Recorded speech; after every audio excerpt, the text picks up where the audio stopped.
How did you recognize my border? I went to the India-Pakistan border at Bangun. At where? Bangun. The border is not a defined line. It's a mass of trees and bushes and riverine waterfare. And these people who you saw were not refugees from East Pakistan. I can arrange a lot of influx of refugees into Pakistan. If you like to come with me to East Pakistan, I'll show you how they're coming from India. But they're not coming in, nor are my refugees going back to India.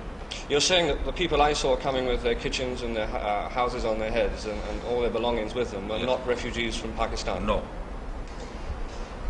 My impression is, President, that, and it seems to be one that's shared by many other observers who have visited the camps in India, that the Bengalis are leaving because they feel insecure and because they feel that there is a persecution against them by the army which will continue. No. Is it in your thinking that there should be persecution against these people? I think any government which would like to persecute their own people is nothing but exaggerated lies. Army has persecuted nobody. Army has tried to save 70 million people of East Pakistan against armed rebels of East Pakistan who were excited and incited by a new theory and philosophy of Awami League for secession. The vast majority of Pakistan, in East Pakistan,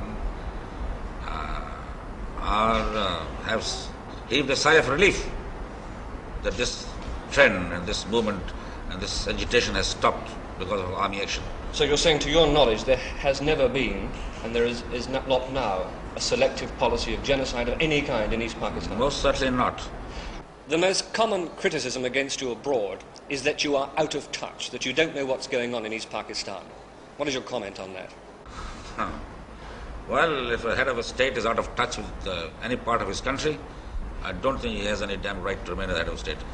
I'm a soldier, basically, and you know I'm not a politician. I don't want to stick to this job. The moment I find I'm out of touch with my people, I shall quit. I'm not out of touch with people. I know East Pakistan like the palm of my hand. I've served there in many capacities. I know East Pakistan more than the East Pakistanis know themselves, because they haven't got the facilities to move around like I have. So, answer to your question is that I'm not out of touch. I know exactly what's happening. And what's more, I have visited East Pakistan. I'll continue visiting East Pakistan. And how can, when you say out of touch, I happen to be a head of a state consisting of 120 million people. Well, I don't claim that I have gone and talked to every one of those 120 million people.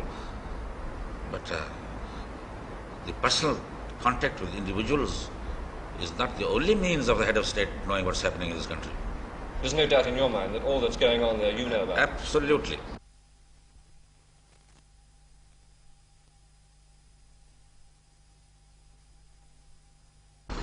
I saw on my own TV 2 nights ago a lot of blood flowing in the streets of Ireland. I saw the armed forces going for these civilians, and I saw the civilians going for the armed forces. Made me wonder whether I was watching a scene in Pakistan or somewhere else. I was assured that it was in Ireland. So what do you people talk about? Army genocide and army repression.